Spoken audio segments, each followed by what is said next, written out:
All right. In the 21st century, we have inherited a world rife with entrenched systemic oppression that manifests in the form of capitalism and its competitive rat race, where earning money for yourself has become the central goal of life, oppressive power structures like racism and sexism, which more than anything else are designed to keep people in their place and actively restrict social mobility and upliftment. What then is the role of media in a world that looks like this? A, it provides an avenue for escapism for these individuals, and B, it acts as a coping mechanism for the lives that we unfortunately have to lead.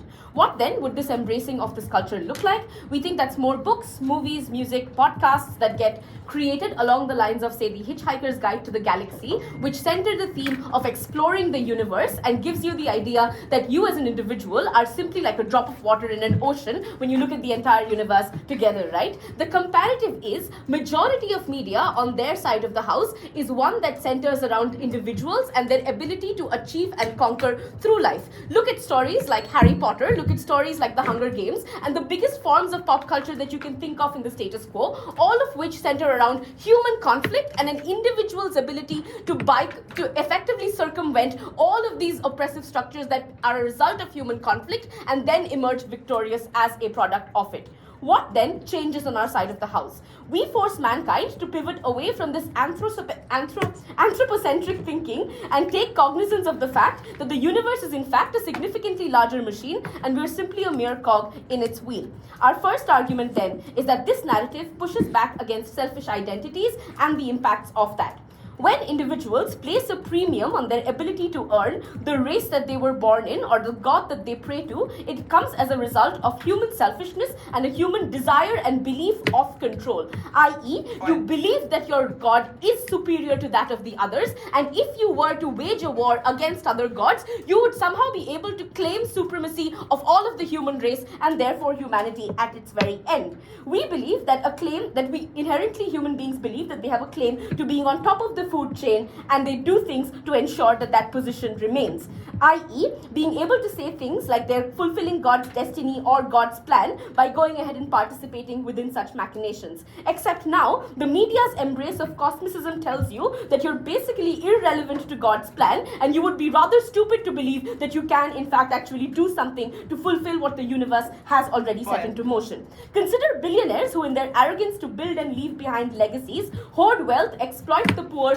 and prevent others from gaining a seat at their very table. This is because of their understanding that at the table for masters of the universe, there exists a limited number of seats. We demolish the table on our side. We encourage criticism and attack against these individuals for the cults that they build around their personalities. Just think of an Elon Musk who, till just like a decade ago, was believed to be the super scientist who was going to save us all from the inevitable doom of humanity by taking us to space or giving us electronic vehicles. Turns out he just took over Twitter and made it worse than what it already was. Yes?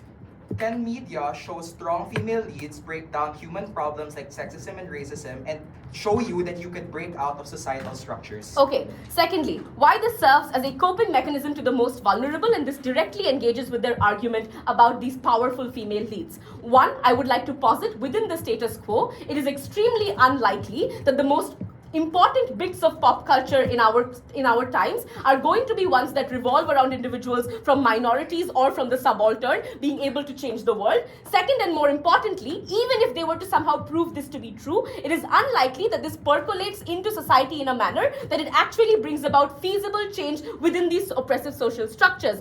Third, and finally, we think human beings know best the kind of oppression that they are directly subject to, i.e., so when women go out and protest in marches, they're doing it because they know they deserve to have an equal pay to their male counterparts. So they're going to have these protests regardless of whether or not you're going to see like a gung-ho female hero that's on screen, right? Note that the suffragette movement happened prior to we had colored cinema and female heroines going ahead and fighting for their rights. Why then are we better for minorities on our side of the house? And it's important to discuss minorities here because I think in debate rooms, a quick nuance of minorities that we forget is that we are in fact the majority. The wealthy are the top 1%. The poor are the 99%. People of color are 75% of the world. Caucasians are, I think, about like 11% of the world population right now. What is important to note here is that most people that get born by virtue of lottery of birth to where they are born, probably have no real mechanisms on either sides of the house to see momentous movement within their social status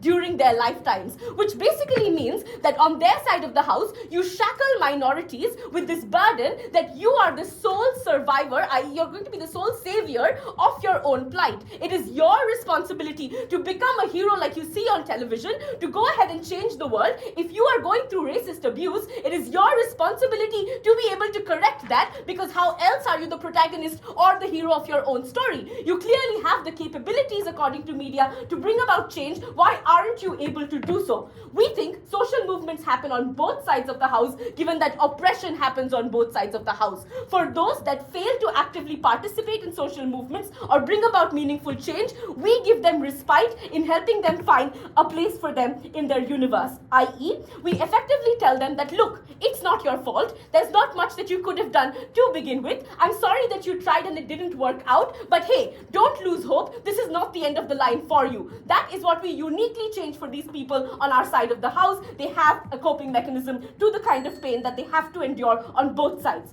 Finally then, on the idea of education. Note, it is exclusively on our side of the house that we completely change the way education is perceived right from get-go. Think of subjects like history, think of subjects like science. You are no longer pursuing science to be able to crack the code of the universe or to figure out the solution to all of humanity's problems. You're doing it for the pursuit of knowledge. You want to know more, and therefore on our side of the house, we place an exclusive premium on the pursuit of knowledge, encouraging better educators and better students to take forth things like research on our side of the house. The comparative in this debate is quite clear.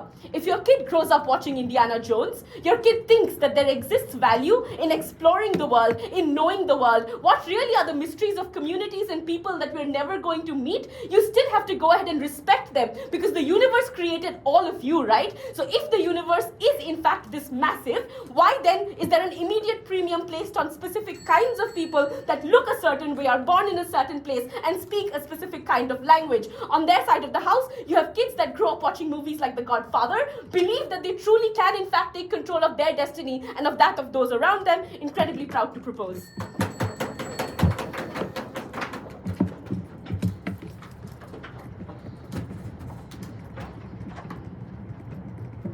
All right, I thank the Prime Minister for the great speech. To begin the case for the opposition side, inviting the leader of the opposition. Here.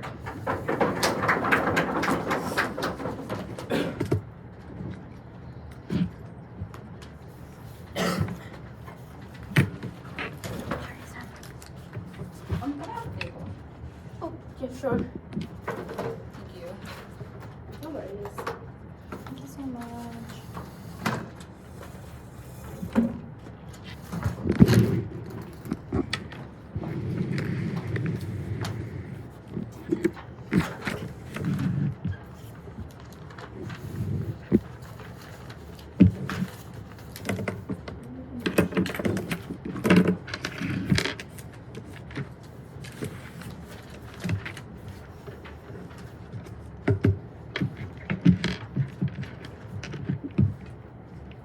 Okay.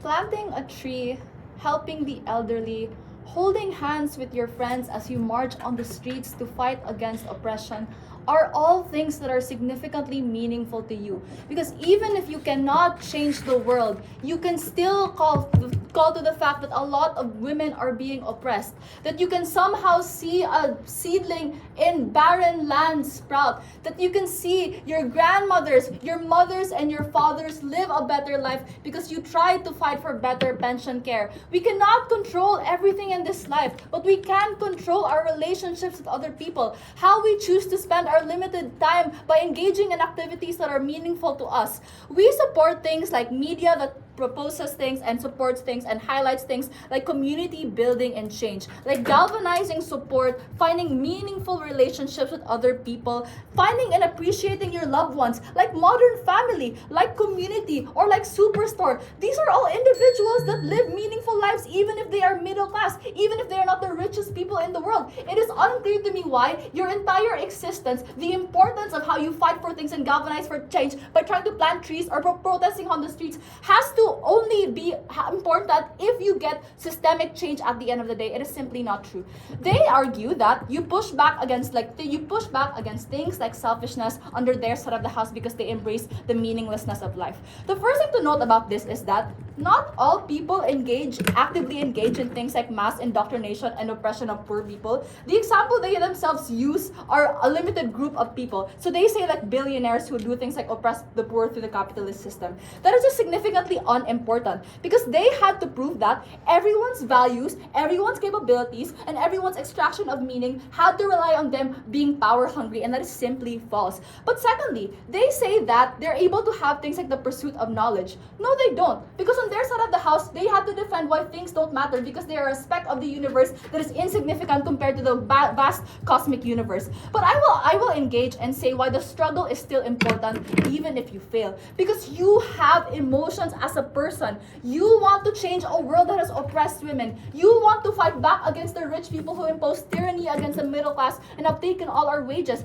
You want to try to make it better for the children. The struggle in and of itself is important. It's because that is how you derive meaning. But you can still find a lot of meaning when you volunteer to help the elderly. When you see that even if their husbands or their wives have died, there's someone who still cares for them. And the joy of seeing them happy, the joy of knowing that you have evidently changed their life because you provided them support is still important to you because you have feelings, you have emotions, you have values that empower you to become a better person. It is unclear to me why we have to embrace the meaninglessness of life just because you cannot change everything. You can change some things and that is still important to you because your family loves you, because your friends love you. The first thing I want to discuss is why this form of media actively creates harm. Number one, because it is a shortcut to finding meaning and therefore they lean into things like nihilism. Note the examples in the motion slide. People like BoJack Horseman or people like Rick and Morty are individuals that actively hate on Morty, hate their relationship with their sisters and their children simply because they don't think it matters. Simply because your impact on them doesn't matter, that you don't have to take accountability for it because in the vaster mean of things, it just doesn't matter and you're just a speck of dust. They just don't take accountability because to them, nothing matters and nobody is important. So the way I treat you is not something that I can control or something that matters to me because I'm just going to die anyway. But thirdly, they're just likely to isolate themselves because on their side of the house, when they say things like your friends don't matter, your job doesn't matter, that means that these people are just likely to sit in their house and engage in vices to escape real world problems. Things like smoking, things like being an alcoholic or doing drugs so you can numb the pain and numb your ability to find meaning in life. This is bad because on their side of the house, isolating themselves from critical forms of happiness like your family and your friends are something that inevitably, irreversibly harms you for the very fact that you not only harm the family and your friends that you are actively cutting off or actively trying to isolate by doing bad things to them, but secondly, you cut yourselves off from things that you previously made you happy, like volunteering with your friends or going to church or helping the elderly. All of these are important because human beings are social beings. They cannot exist out of a wider network of social beings like their families and their friends, and therefore it is still important for them to have meaning in life. Sure.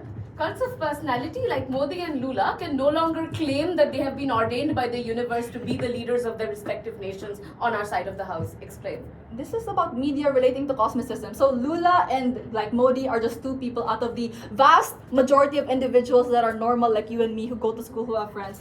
I'm not sure why your scale of impact is so important when you only talk about world leaders. It's just not important. The second thing I want to explain is why not embracing this form of media is good for people. Number one, the values, capabilities, and beliefs of humans still matter because it is the most central to them.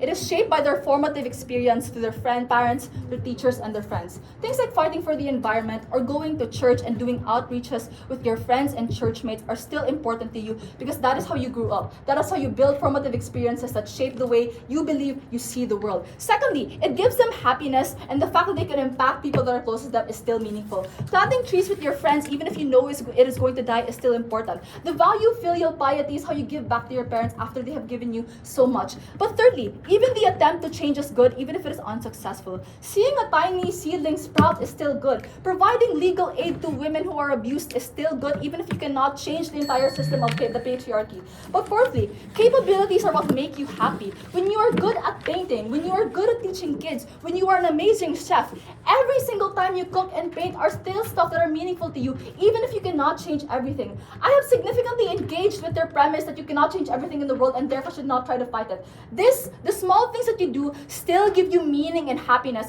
and people want meaning and happiness because it is the most certain thing that provides them happiness. Engaging in things like volunteering or seeing your friends are the only things that you can control in life. But secondly, your life is very long, so how you spend it is not something, it is not good for you to spend it isolated and just engaging in things like alcoholism, but trying to cultivate friendships with your parents and your church mates, trying to go to church, planting trees and volunteering in organizations are still good. Look, even if we don't succeed, the relationships that we foster through doing things like activities are still good because it creates a support system for you when you are at your lowest. On their side of the house, they have to defend why isolation from critical factors in your life like your friends and family are good, but two, why the engagement in these activities, even if they fail, are still something that are bad. Humans have feelings, they have capabilities, and they have emotions. And the way you support these kinds of emotions is by allowing them to believe that they can change small parts of their life, even when they cannot change the universe. I'm very proud to oppose.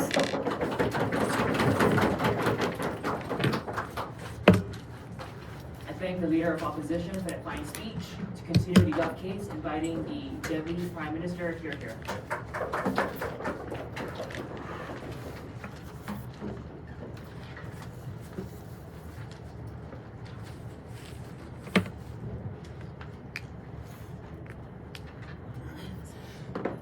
Yeah, just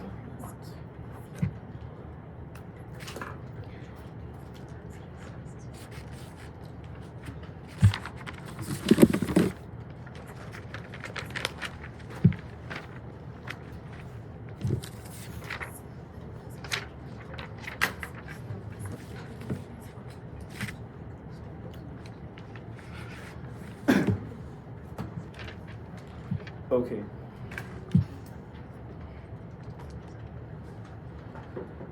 Starting my speech in 3, 2, 1, go. Opposition has deeply misunderstood Cosmicism. I would argue the strongest theme of Cosmicism is that people who are alike band together. In Warhammer, one of the large mottos is, they're separated by blood, united by iron, the legion stands strong together.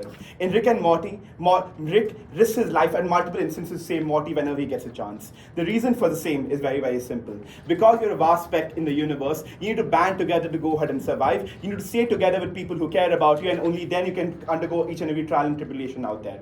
The second thing is that I think their main benefit is very, very easy to flip. They argue that people will, one, donate, people in terms of money, in terms of time, people selfishly care about other people. That is one in direct conflict with our main theme that, you know what, society promotes hero stories. Let's first do a likelihood check of this. What are the most famous stories in status quo? I'd argue most of them are stories of protagonists that, hey, I rise from the ashes, I'm weak, I get strong, I face more tribulations, I conquer a big challenge, and the cycle goes on and on. Think about Harry Potter, think about Percy Jackson, think about Godfather, Rocky, etc., etc. It's just plain simple that our counterfactual is what most popular media looks like right now. What do hero stories promote? The ability of individuals should be caused about to change things. That means three things. One, these individuals likely to prioritize their own time and own decision making over other people.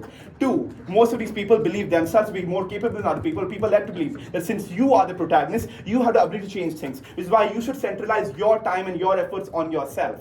But see, if there are any resources, then they're probably better spent by you in accordance with what you think is the best way to do. That is where the argument billionaires and political leaders come to front, right? They may be small in number, but they're incredibly large in power. The top 5 world leaders are much more powerful than almost the rest of the humanity combined because they dictate how the lives of most people will undergo. You can't simply leave them out a number. At the point where Morty takes a decision, 1 billion Indians are affected, their lives, their livelihoods are entirely changed by it, which then means we really need to care about how these people are able to acquire and maintain their power. Then, what do I think happens on their side in terms of charity and donation? I would argue it decreases because most people are led to believe, and as they do in status quo, that you know what, I should rather focus my time on my own efforts. I should probably further my own benefits. I should probably keep this money to myself, and this is why many people refuse to do charity. I'm better off spending this money by myself, doing things I like or doing things I think are good for the world, as more giving to any charity or donation because I don't trust them as much as I trust myself.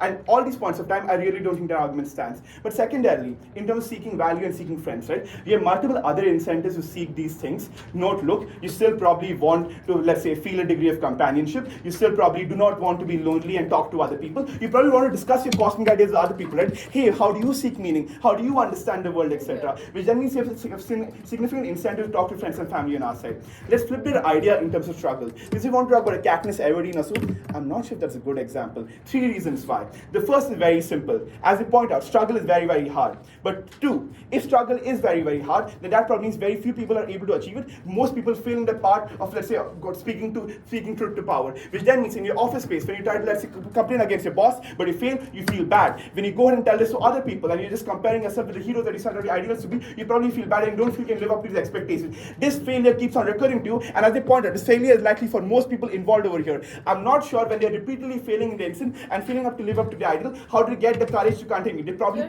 keep on feeling bad about this and keep on feeling these shackles are things that they cannot necessarily lift up, which then necessarily means these movements collapse on their side. What we suggest is a top to bottom change, right? When people inherently reject the acquirer of power because they don't think anyone has a right to hold power, since no one has a particular divine authority on them, or no one is significantly more capable than other people, which then means we dismantle power structures from where they're strongest. When people believe in the ability of a leader, people believe in the ability of a billionaire to change the world, and hence that's why we are able to acquire change. 2 logics over here. First thing was billionaires, right? The reason why billionaires hold wealth is very simple. They think 1, wealth is better spent by them, but 2, they think it's fine to take away from the poor, so the poor are less able to spend from them. That is the logic they're flipping. Adi will explain more on this. 3 big impacts on our side.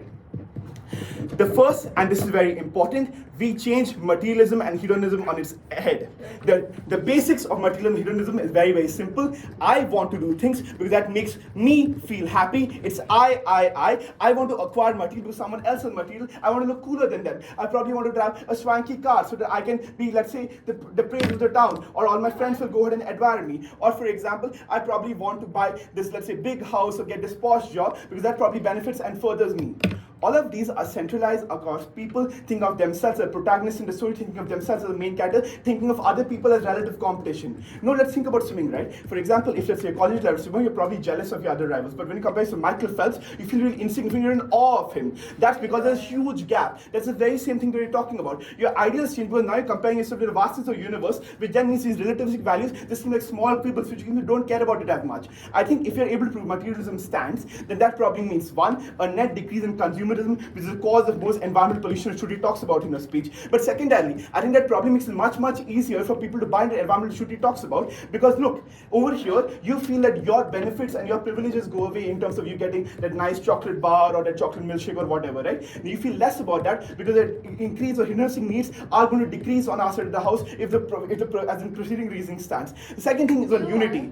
Strong, sure. But people still have to make money and live. So all the billionaires who will oppress people and continue to make money will still do that on It's about extents, right? It's about, do I want to have draconian work hours for people like Amazon not allowing people to pee, etc. Because there's a thing that lives don't matter and they're just slaves for you. The question is about how humanitarian are to them. Are you giving them leeway or not? That is what changes. The debate is about extents, not about black and white. Now on unity, right? Unity is central around you believing your race, your religion, etc. is more supreme as compared to other people. All this centered around an idea of, let's say, putting yourself on a pinnacle, putting yourself on a statue and thinking that, hey, what we are doing is best for our kind and we are able to further ourselves and then we are able to fight for supremacy. This fight for supremacy is once again based in this relative comparison of one centralizing on your own issues and your own conflicts, but secondarily having this ability to believe that you can go ahead and actually change these structures. I think if Shruti is right, that you do not necessarily feel the same emphasis on this, then your ability and your focus on these conflicts decreases. You don't feel that a religious squabble is something worth giving your life over because your life is probably much more tantamount and probably much better in seeking, let's say, knowledge. What then changes is probably how much people spend on militaries, right? In terms of whether they feel the military should prioritize as much, or these conflicts are things that we should care as much. Where it diverted towards, probably towards scientific thinking. Note, many scientists you'll probably find are geeks or fans of, let's say, Star Wars or Star Trek, that talk about the vast universe, because from a young age they were inspired that, hey, we're probably seeking towards larger questions. That's where they got interested. That's probably what the media push looks like on us, and that's why more people opt into science, because they probably are asking more questions, seeking more knowledge, and hence the top-down change in structure in terms of probably more research institutes and more things basing on, are able to give you the net benefits of the same. Very, very proud to propose.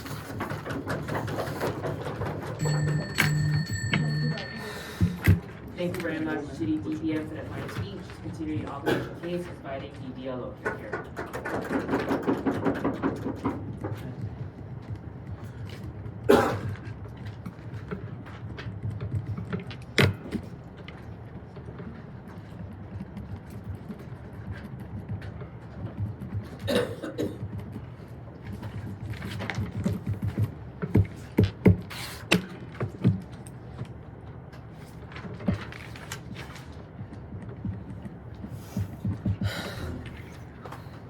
So just raise your hand.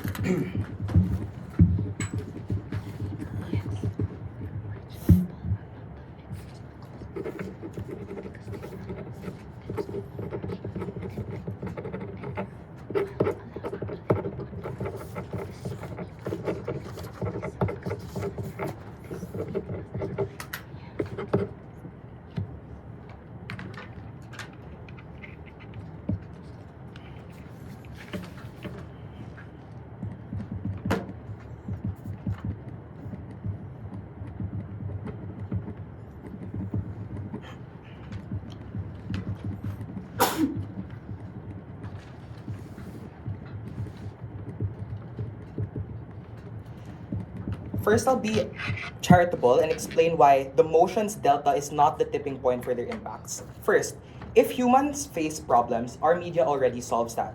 The media we support on our side of the house are things like community building. We could change the way that women fight together to be nice to each other. Maybe we could also support things like eating the rich if they want to talk about billionaires. We could talk about hope. The key difference and inherent feature out of all of this is that the values, the capabilities, and the beliefs of humans do matter in opposition to what the Infoslide says, which they have to defend on their side. This is very critical to the debate because they cannot claim benefits like we help the billionaires on their side or we care about other individuals on their side, because the Infoslide says they have to defend that the values, capabilities, and beliefs of humans don't matter because that's the inherent feature of Cosmicism. Shruti says that minorities are unlikely to be shown and are unlikely to be percolated. The first is that's just untrue. I think the vast trend of media right now is diversity hiring and is making sure that like minorities are able to go. That's why you have people like Sofia Vergara, Michelle Yeoh, America Ferreira be dominant in Asian American and African media. So the extent of change under their side is they say hero stories, but hero stories are just fictional, right? Which means to say, if you compare it to our side of the house, we are talking about real life problems that are proximate to you, and at the point at which you watch it, you're able to say, hey, I kind of relate to this movie, etc. So I don't think you're likely to relate to hero stories as much as you do real life stories, simply because you could watch a hero story, maybe get a lesson out of it, but eventually move on with your day, as opposed to if you see the media is directly tackling sexism, racism, and how we can solve this, this is more proximate to you. That's the extent of change on our side. Secondly, I wanna clash on escapism. I think that watching entertainment is in itself escapism, right? The question is, how best can you escape? Is it by viewing your existence as insignificant in comparison to the world, and where you feel like you cannot enact change? That's what they lose on their side, because the context that Sam was able to bring, and I will build, is that we live in such a hopeless world. The COVID pandemic happened, mothers died, you felt an absolute loss of control in your life. That's why we were all sad and depressed after the pandemic, and we were happy to see our friends and fellow debater friends after, right? What does this mean? It means that the type of media that we need right now is not one that enacts hopelessness and show that humanity doesn't matter and humanity's values won't matter. It is one where you can control life, where you can control things like filial piety or environmentalism if these are good to you. I want to make this very clear on why the extent of change happens on our side of the house. Because when you see media, it's either you enjoy when you watch sitcoms or they're silly, goofy. But I want to note that it is individualized. So if you are a lawyer and you watch media that says, you know what, let's fight for people's rights, you will do things like enact legal aid. If you're an environmentalist, you will probably want to do things like planting trees because that's the type of media we show. Or if you are Filipino, you want to do things like fight against the systemic oppression of racism that you probably already face because media is the pathway to which you get lessons out of life, right? So under our side, in our individualized scenarios, we are able to enact systems of hope and change. On their side, what they have to defend is not co-opting the value of helping other individuals because you tell these people that whatever they do doesn't matter and that humanity's values don't matter. Yeah. America Ferrera in Barbie is an adult woman who plays with dolls and brings it to life. If anything, it is a story that speaks to cosmicism and not to the stories on your end. Why can't we have social change in media on our end as well? But Barbie does not say that humanity's values and characteristics are not useful, right? Like it says that we need to be human. Like the literal lesson of Barbie was she turned into human and that's the way she was able to fight oppression. Second, I'm just going to explain why even in their frame and even if their characterization is true, their impacts happen to a small group of people and it's just less important integrating weighing metrics. First, I just want to take down this billionaire point. This is a media debate, guys. One, what is the point of media to begin with? Do they want to incite protests against billionaires when the vast majority of us watch things like Cosmicism? The degree of change is just unclear because what they want is you to watch a cosmic movie and then suddenly say, fuck Elon Musk, I'm gonna take him down, I'm gonna go to his corporation and take him down. That is just a patently absurd claim because the point of movies under our side of the house is either they are silly, goofy, so you want to watch them and get a good time out of it and don't want to get messages of their dread that they defend under their side. But secondly, if you do view it to be impactful to you and change your life actions, then when you watch these media on our side of the house and when you do relate to these characters on your side of the house, that's how you flip the mechanism under which you become a better human being.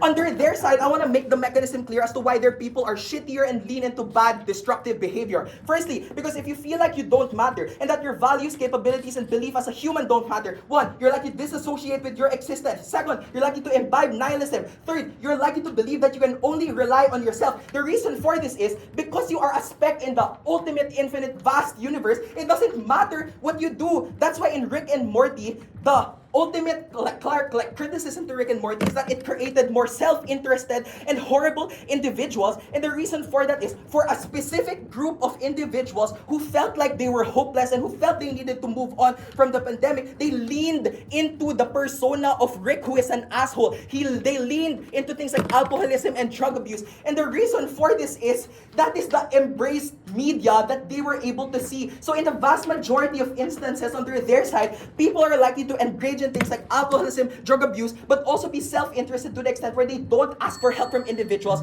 That's how you don't get the impact of things like increased help and increased things. So what does this mean for the debate right now? The mech that they require to get their impacts, what they proved is just not proportionate to the level of impacts that they were able to say. What we said under our side of the house is, even if it to some extent it is true that the world is hopeless, and even if it is to some extent true that the vast majority of individuals will want to see this media and maybe get a good kick out of a hero story, it is not the most proximate thing to these individuals and what they need right now. So how you should weigh this is, on urgency, what people need right now are not messages of dread, it is messages of hope. Maybe to some extent when they embrace the messages of dread through Cosmicism, they could get some degree of change. But the problem is, once people see this media and they realize that nothing really matters, and then they realize that they are whatever they do, it won't matter. That's how you don't get any platform of change under their side, flipping their impact of somehow taking down billionaire corporations. So how do I want to end this speech? Number one, theirs is just unnecessary. Our media just fundamentally solves for the vast majority of problems they want to solve. I'm very proud to boast.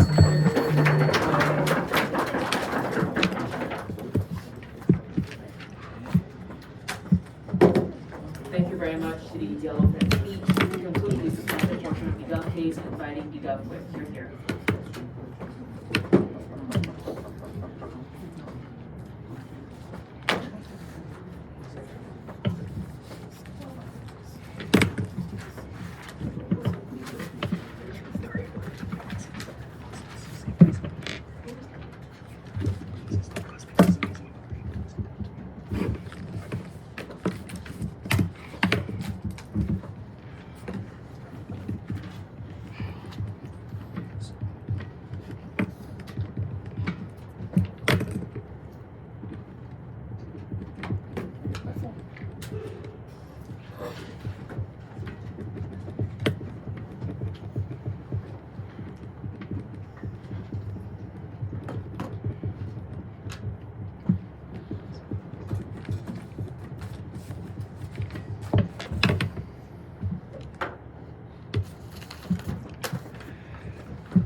Like everyone, Elon Musk's example was funny to me as well, but for different reasons.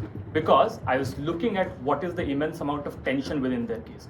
Panel note, in the first minute, we watch media because we are escapist, but people also watch media because that inspires them to become lawyers, that changes their life. This picking and choosing of what is the effect of media on individual life is something that I'd never get. What I'm going to do then is be fair to you, which is to say that these have effect on individual lives when individual lives are not as swanky or happy where you're looking for escapism. We think the people that get affected by media are individuals that are not very comfortable to that end, because that convinces media to become individuals that will make things better for them, or individuals that will have a greater or a better life in the future. For people who are billionaires, media have an effect to the point that all conversations that are happening around them are things that they want to co-opt into because they are the set of individuals that are sort of running the world, and it shows them some amount of mirror in terms of how they should lead their life or what their effect should be on the world. At which point we think big billionaires, and we are not taking down big billionaires by fighting them or something. We think the effect of this narrative on big billionaires is the fact that they are going to be likely to be more okay with society being better, which is to say they are going to give more money to people to help their poverty, which is to say they are going to be better and not holding as much power as they do earlier, based on the analysis that Abhishek and Shruti give you, which is because they want to create some amount of legacy, which is why they hold that much amount of money. To that end, what changes for them is because now they don't want to hold as much money as they wanted to before. However, for individuals who are poorer or individuals that want to have a better life, these set of individuals look at media and think, now it is not like these people can decide how our lives should look like, but it is what we make of our life in terms of what is our life for the longer run. At which point, I'm unsure as to why these individuals don't have emotions like love, etc. for their fellow beings, because to that end, they can still go into volunteering and social service as well. But let's just move on from this and look at what does this do to poor people and what is the amount of hope that they get.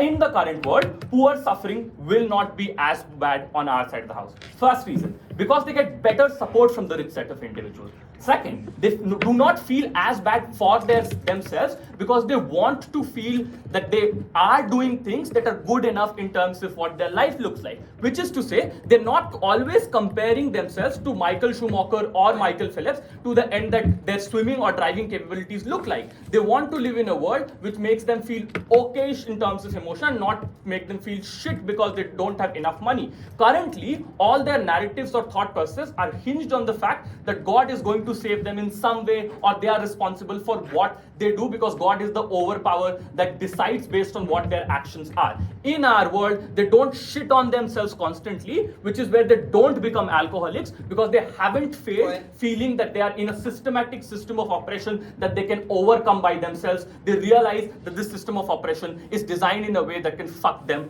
so to say, which is where they act in a manner that makes society better and makes their lives better. But also, look at social movement and what ends up happening to them. Based on the fact that they are humans and they deserve equal amount of respect or equal amount of just existence in this world, they stop prioritizing people like Narendra Modi or people like Lula, etc., because these are individuals who are megalomaniac. At this point in time, these poor set of individuals realizes the problem within their identities, because they see that they are constantly doing something to fulfill their ends or to just make themselves look bigger with great amount of legacy, at which point in time they get enough reasons to go ahead and have social movements against them. But secondarily, on why are people unlikely to waste their life? First, all of these stories focus on wonder of eternity and wonder of life and learning, at which point in time the stories are going to convince individuals to go ahead and research more, study more, learn more, etc. Second, I'll take you later. Oh, sorry. At least give 15 seconds. You feel equal to other people in terms of insignificance, at which point in time you think everybody deserves the same amount of respect or whatever their position in the society is. Thirdly, government spends more on things like scientific research, etc., because the media narrative now makes the government to do more research in terms of what the world looks like. The government focus shifts from things like conflicts on religion or caste to things like how is human civilization going to get better, how are we going to figure out what the world looks like in of itself, because that's the focal point of their existence at that point. But thirdly, I don't see why the burden on us is through media shift all that exists in the billionaire world,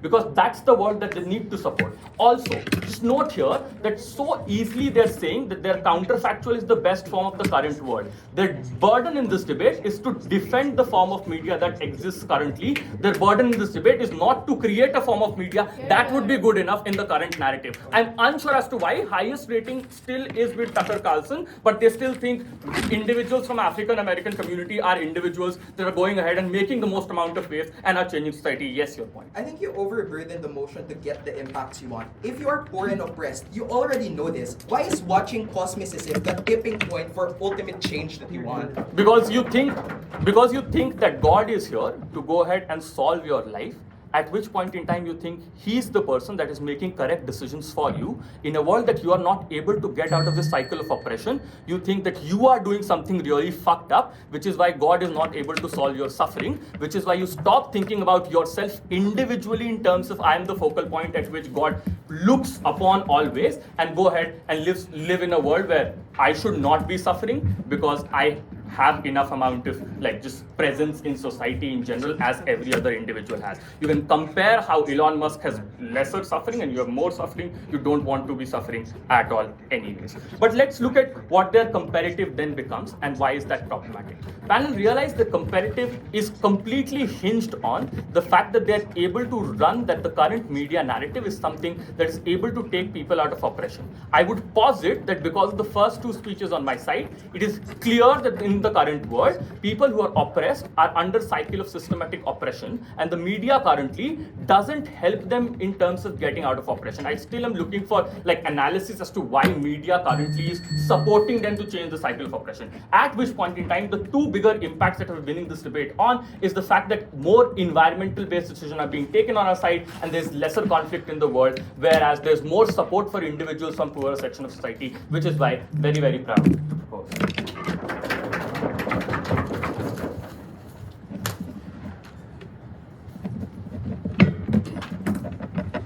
Thank you very much. Speak up with my speech to conclude the substantial portion of the opposition case, inviting the opposition case.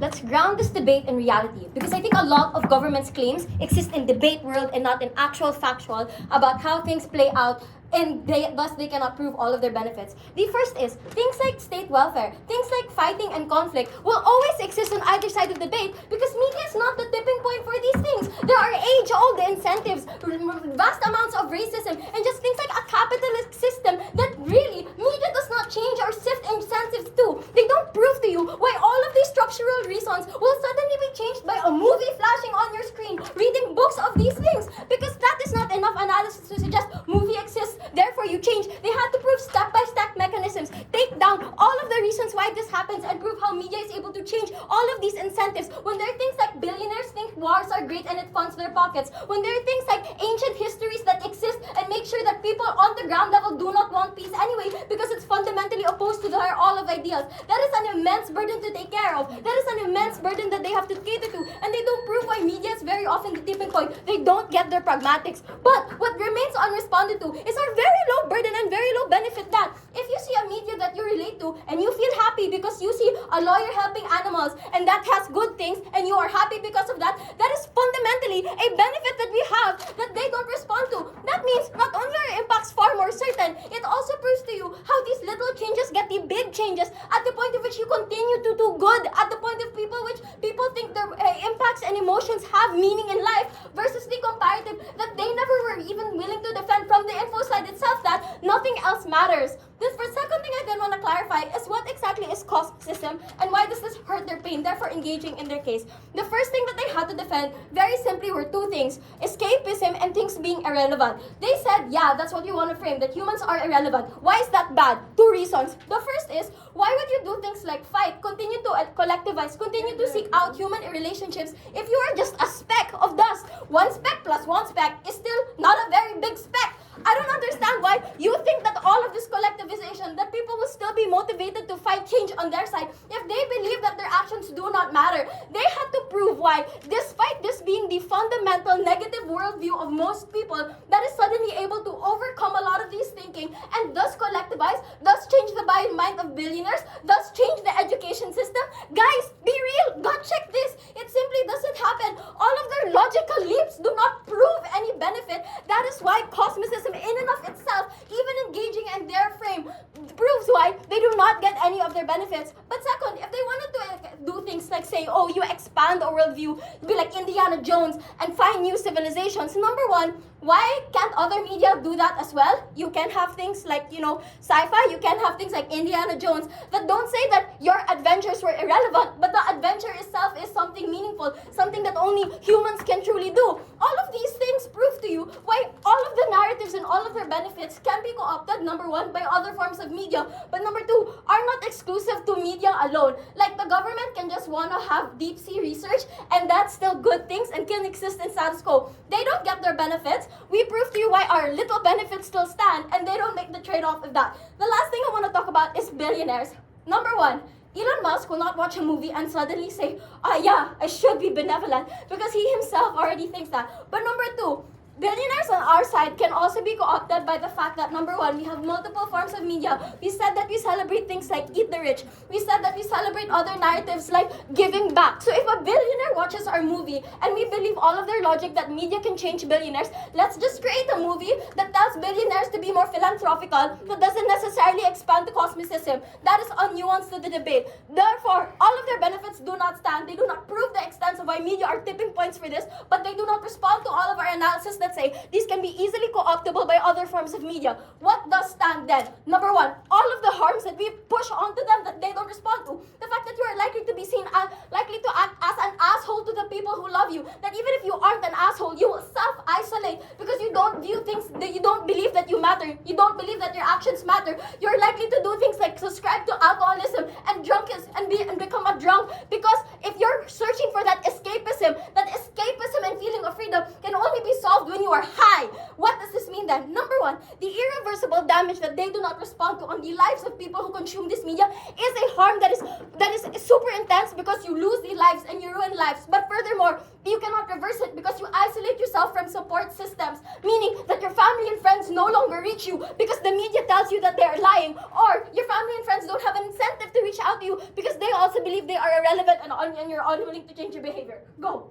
Your case is entirely uncomparative. If the media is not so powerful, why do people feel so hopeless, so insignificant, get all the harms that you're talking about? Either you buy our impacts and your harms, or you buy neither. No, because we framed this debate very rationally. We said media can be two things. If it does not speak to you, then it's just silly, goofy, funny, and a form of escapism. That's good, because at least it's a full form of relaxation. But two, if it does relate to you, because the character screen on the movie looks like you, because the characters doing actions like you, like they too are a lawyer, they too help the community, then you feel empowered because there's media telling you that what you do matters. That is important for the debate, because if you're seeing media and you're seeing media that tells you that your little impacts can change the lives, that you being nice to your neighbor, helping your grandma, planting a seedling like in the Lorax can start a revolution, and you feel good about that. Those are still minuscule changes that we can do to prove that our world gets better, or at the very least, if they concede that we have to fight anyway, that people will be forced to become revolutionaries anyway,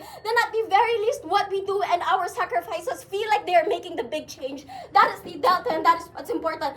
Because if we believe in our absolute worst case, and absolutely everything is symmetric, that you have to fight either way, the narrative that moves you to fight, that moves you to continue, is not the narrative that tells you you are irrelevant, but the narrative that tells you that every small step is still a step that is a victory, that every small sacrifice is still a worthy achievement. It is the fact that even talking to people, saying hello on the street, smiling, could make someone's day better, that our communities are built together, are all narratives that are probably more strong on our side. How then should you weigh this debate? Number one, it is uncertainty. We have proved to you why our meaningful, little, but really well-proven benefits are certain, and therefore are able to affect the vast majority of people who are able to watch this media, who are middle class, or rich to poor. The effect of it and the intensity of our harm is good. But two, it is the intensity of the harm, because on their side, when they isolate themselves, feel like they are relevant, that is when you're most likely to have long-serving harms that spiral you into depression, that kill social movements, that prevent humanity from moving forward. Humanity has recovered from a pandemic because we realized that we matter. On their side, you continue to seep and pull us into a depression. Oppose. Thanks.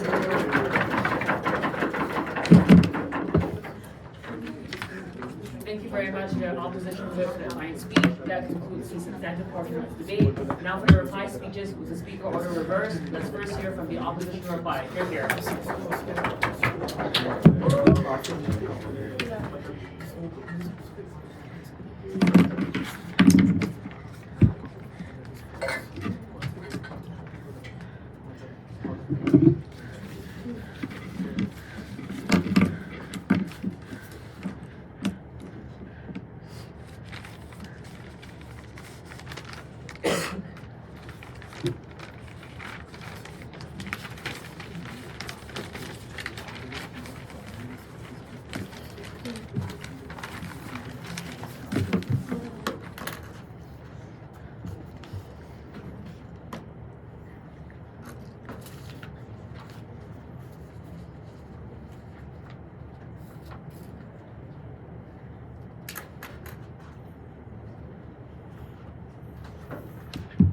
Up until GovWhip, the hill they wanted to die on is incredibly weird. What they want are things like mass-scale change, taking down capitalism and Elon Musk, and somehow they overburden these impacts to come from a silly, goofy movie you probably watched in the cinema. Firstly, you cannot buy their impacts without the proportionate proof. So, they needed to do the legwork to prove why, when you watch a media, when Hollywood pumps out a movie, when TV pumps out a sitcom, if they show a movie, why is it that suddenly when I watch a movie, you will suddenly fight for your rights and be a revolutionary? What we said is you will not ask for change because you watch Hitchhiker's Guide to the Galaxy. You will fight for change as a poor person because you're starving and need food to put on the table. So if people already realize the problems they're already in, at the very least we give them hope under our side of the house. At the very least, our mechanism we proved from San was that the most immediate and more believable impact is you get hope because you lean out of the idea that nothing else matters. This is critical in a context where the COVID pandemic has granted us a deep loss of control. When you see movies that actively tell you that nothing you do matters, you exacerbate this deep loss of control. Under our side, you get shown the certainty of things like what you do matters. You should plant a tree. You should do things like help other individuals because it's inherently good to do.